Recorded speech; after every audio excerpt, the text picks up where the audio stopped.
আমি এখন গ্রামীণ ফোন সেন্টারের কাস্টমার কেয়ার সেন্টারে।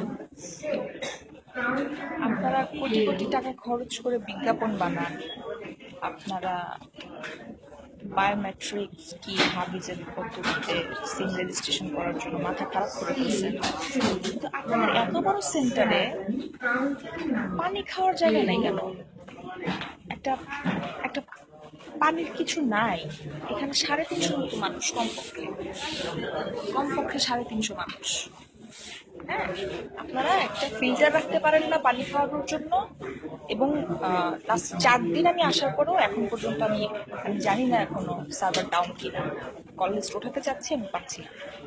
বায়োমেট্রিক্স কি কি হাবিজের পদ্ধতিতে সিম রেজিস্ট্রেশন করতে বলছেন আপনারা, সেটা করছি।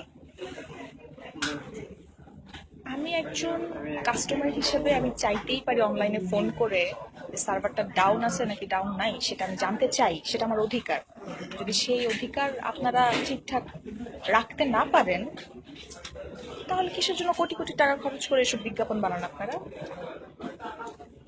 আজকে আমি প্রশ্ন আজাদ, আমি প্রমিস খোদার কসম আমি বলে যাচ্ছি, আমি জিপি কাস্টমার কেয়ারের সামনে দাঁড়ানো গুলশানে। আমি আজকে যদি সার্ভার ডাউন হয়ে থাকে, আমার বংশে কাউকে আমি জিপি ইউজ করতে দিব না। এবং ফেসবুক লাইভেও আজকে আমি এসে বলবো। প্রায় 2 লাখের মতো মানুষ আছে, তো তারা দেখবে। আমি ওয়েট করছি, দেখা যাক। আমার টোকেন নাম্বার দেখি।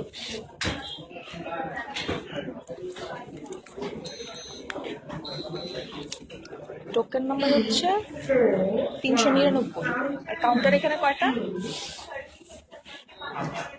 8টা কাউন্টার। 8টা কাউন্টার দিয়ে আপনারা 450-500 লোকজন আপনারা ঠিকই হাতায় নিচ্ছেন।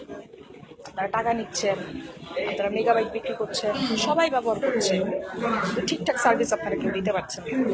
3 দিন আসার পর আমি শিওর না যে আমি কল লিস্ট নিতে পারবো কিনা। Server down. সার্ভার কি রকম সার্ভার আপনারা ইউজ করেন? কি অশিক্ষিত মূর্খ লোকজনকে দিয়ে সার্ভার বানান নাকি আপনারা? গ্রামীণ ফোন